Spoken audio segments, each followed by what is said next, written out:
ಚಿಮ್ಮಲು ತನ್ನೆದೆಯ ಕೊಳಲುಲಿಯಿತು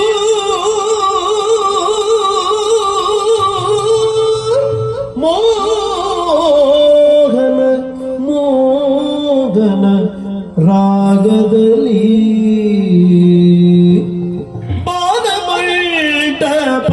ಬಾದಮಂಟಪದಲ್ಲಿ ತೇಲುವ ಮೇಘರಾಜಿಗಳು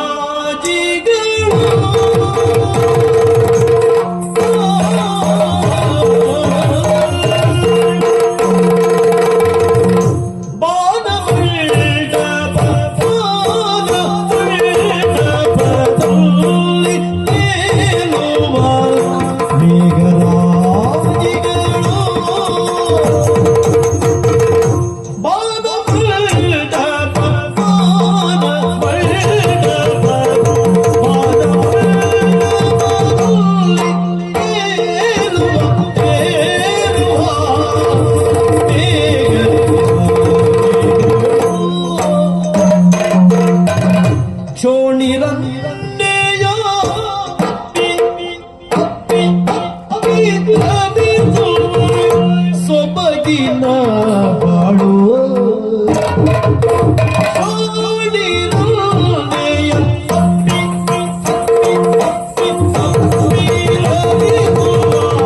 ಸೊಬಗಿನ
ಬೆಳಗಿದೆ ನಡೆವ ಹಾದಿಯನು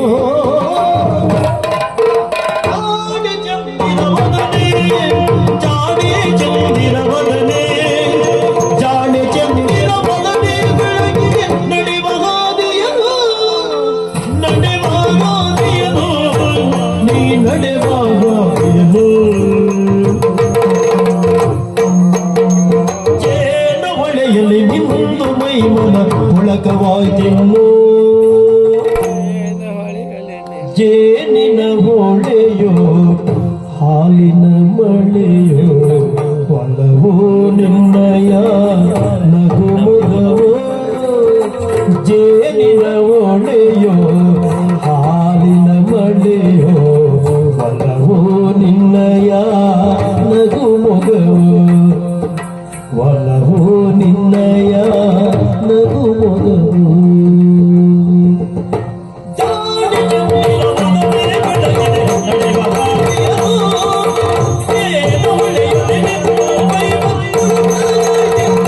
ಮೈಮನ ಪುಳಕವಾಯ್ತು ಮೈಮನ ಪುಳಕವಾಯ್ತು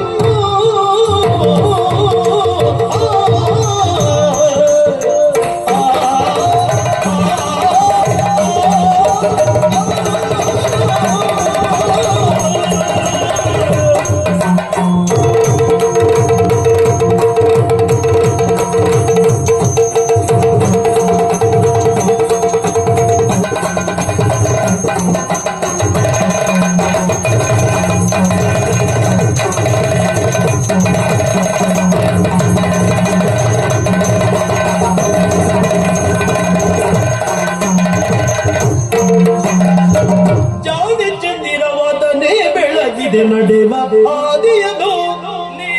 ನಡೆವ ಆದಿಯದು ಜೇನ ಹೊಳೆಯಲ್ಲಿ ಮಿಂದು ಜೇನ ಹೊಳೆಯಲ್ಲಿ ಮಿಂದು ಜೇನ ಹೊಳೆಯಲ್ಲಿ ಮಿಂದು ಮೈಮನ ಪುಳಗಲಾಯ್ತಿತ್ತು ಆನ ಮಂಟಪದಲ್ಲಿ ತೇಲುವ ಬೇಗ ತಾಗಿಗಳು ಈ ಕ್ಷೋಣಿ ಬಾಳು ಮೇಘರಾಜಿಗಳು ಸೋಪಗಿನ ಈ ಬಾಳು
ಆಶ್ಚರ್ಯ ನನಗಾದದ್ದು ಅದೇ.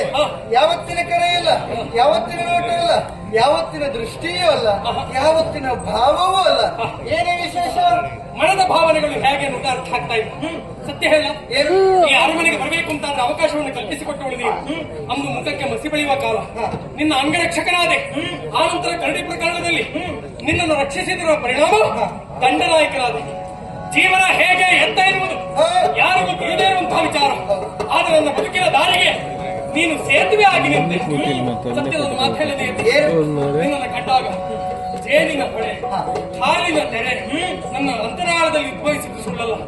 ಯಾವುದೋ ಅವ್ಯಕ್ತವಾದಂತಹ ಭಾವನಾ ಲೋಕದಲ್ಲಿ ನಾನು ವಿಹರಿಸುವುದಕ್ಕೆ ಪ್ರಾರಂಭಿಸಿದೆ. ಅದು ಯಾರು ಎತ್ತ ಎನ್ನುವ ಹಾಗೆ ಕತ್ತೆತ್ತಿ ಕಣ್ಣಲ್ಲಿಸಿ ಕಂಡಾಗ ಅದು ನಿಯತಿ ಎನ್ನುವುದು ಅರ್ಥ ಆಯಿತು. ನನ್ನ ಬಾಳನಾಯಕಿಯಾಗಿ ಅಲ್ಲ, ನಿನ್ನ ತಂದೆ ವಹಿಸಿಕೊಟ್ಟಂತಹ ಕಾರ್ಯ ಏನು? ನಿನ್ನ ಅಂಗರಕ್ಷಕನಾಗಬೇಕು. ಅಷ್ಟು ಮಾತ್ರ ಅಲ್ಲ, ಮತ್ತೆ ಜೀವನದುದ್ದಕ್ಕೂ ನಿನ್ನ ಜೀವರಕ್ಷಕನಾಗಿ ನಿಲ್ಲುವರೆ ನನಗೊಂದು ಅವಕಾಶವನ್ನು ಕಲಿತೀಯ. ಇಂಥ ಅವಕಾಶವನ್ನ ಯಾವ ಹೆಣ್ಣು ನಿರಾಕರಿಸಿ ಹೇಳು. ಖಂಡಿತ ಒಪ್ಪಿಕೊಳ್ಳುವುದು ನಾನು ಹೌದೇ ಹೌದು. ಕಾರಣ ನಿನ್ನ ರೂಪವನ್ನು ನೋಡಿ ಅಲ್ಲ, ನಿನ್ನ ಶೌರ್ಯವನ್ನು ನೋಡಿ ಅಲ್ಲ, ನಿನ್ನಲ್ಲಿರುವಂತಹ ಗುಣವನ್ನು ನೋಡಿದಂತಹ ನಾನು ಅಂದೇ ಮೆಚ್ಚಿಕೊಂಡವಳಿದ್ದೇನೆ. ನಿಜವಾಗಿಯೂ ಪ್ರಪಂಚದಲ್ಲಿ ಎಲ್ಲರೂ ನಿನ್ನನ್ನು ನೋಡಿ ಕಳೆಯಬೇಕಾದದ್ದು ಯಾವುದು ಗೊತ್ತಾ? ಹಂತ ಹಂತವಾಗಿ ಜೀವನದಲ್ಲಿ ಮೇಲೆ ಬರಬೇಕು ಅಂತಾದ್ರೆ ಬೇರೆ ಯಾವುದೂ ಬೇಡ. ಮಾನವನಲ್ಲಿ ಗುಣವನ್ನುಂಟು ಅಂತಾದ್ರೆ ಎಷ್ಟೋ ಎತ್ತರಕ್ಕೆ ಇರಬಹುದು. ಅದು ನೀನು ತೋರಿಸಿಕೊಟ್ಟವನಿದ್ದೆ. ನಾನು ಯೋಚನೆ ಮಾಡ್ತಾ ಇರುವುದು ಕೇವಲ ನನ್ನ ಗೆಳೆಯನಾಗಿ ಅಲ್ಲ, ನನ್ನ ಗಂಡನಾಗಿ ಅಲ್ಲ, ನಾಡಿಗಾಗಿ ನೀನು ನಿನ್ನ ಪ್ರಾಣವನ್ನು ಬೇಕಾದರೂ ಕೊಡುವಂತಹ ಸ್ಥಿತಿಯಲ್ಲಿ ದೇಶಕ್ಕೋಸ್ಕರವಾಗಿ ಬದುಕ್ತಾ ಇರುವವರು ನೀನು. ನೀನು ನಡೆಯುವಂತಹ ಹೆಜ್ಜೆಯು, ನೀನು ನಡೆಯುವಂತಹ ಎಲ್ಲ ಕಾರ್ಯಗಳು ದೇಶಕ್ಕಾಗಿ ಇರುವಂತಹದ್ದು. ಅದೇ ದೇಶ ಪ್ರೇಮವುಳ್ಳಂತಹ ನಾನೊಂದು ಮಾತು ಕೊಡುತ್ತೇನೆ ಕೇಳು. ಅಂತಹ ದೇಶಕ್ಕಾಗಿ ನೀನು ಮಾಡುವಂತಹ ಕಾರ್ಯಕ್ಕೆ ನನ್ನ ಪ್ರಾಣವನ್ನು ಬೇಕಾದರೂ ನಿನ್ನ ಕರೆದಲ್ಲಿದ್ದೇನೆ. ನಿನ್ನ ಪ್ರಾಣವನ್ನು ಬಯಸಿ ನಾನೆಲ್ಲಿ ಹೋಗಿ ಹೇಳು? ನೀನ್ ಹೇಳಿದ್ಯಲ್ಲ, ದೇಶದಲ್ಲಿ ನಾನೊಬ್ಬ ಆಗ್ಬೇಕೆನ್ನುವ ವಿಚಾರ ನನ್ನದಲ್ಲ, ಮತ್ತೆ ದೇಶವೇ ನನ್ನದ್ದಾಗಬೇಕೆನ್ನುವಂತ ವಿಚಾರ. ಎಂಥ ಪ್ರೇಮ ನೋಡು. ಅದಕ್ಕಾಗಿ ಹೊರಟು ನಿಂತವನ. ನಿನ್ನ ಪ್ರಾಣವನ್ನು ಏನು ಸಮಯ ಸಂದರ್ಭ ಬಂದಾಗ ನಾನು ಕೇಳ್ತೇನೆ. ನಿನ್ನ ಪ್ರಾಣವನ್ನು ಪಡೆದು ನಾನೇನ್ ಮಾಡ್ಲಿ ಹೇಳು? ಆದ್ರೆ ನನಗೊಂದು ಸಂತೋಷ. ನೀನು ಮೊದಲಿದ್ದಾಗಿಲ್ಲ, ನೀ ಬಹಳ ಬದಲಾಗಿ. ಏನು? ಯಾವಾಗ ಮಹಾರಾಜರು ಯಾವಾಗ ನಿನ್ನ ಕೊರಳಿಗೆ ಮಾಲೆಯನ್ನ ಇಟ್ಟರು, ನಿನ್ನ ನಿಜವಾದ ಬಣ್ಣ ಏನು ನನಗೆ ಅರ್ಥ ಆಯ್ತು. ಅಮ್ಮನ ಮಡಿಲಲ್ಲಿ ಕುಳಿತ ಅನುಭವ. ನಿಜವಾಗಿ ಸಮಯ ಸಂದರ್ಭ ಬಂದಾಗ ಕೇಳ್ತೇನೆ. ಆಗಲಿ, ಖಂಡಿತ ಕೊಡ್ಬೇಕು. ಏನು ಬೇಕಾದ್ರೆ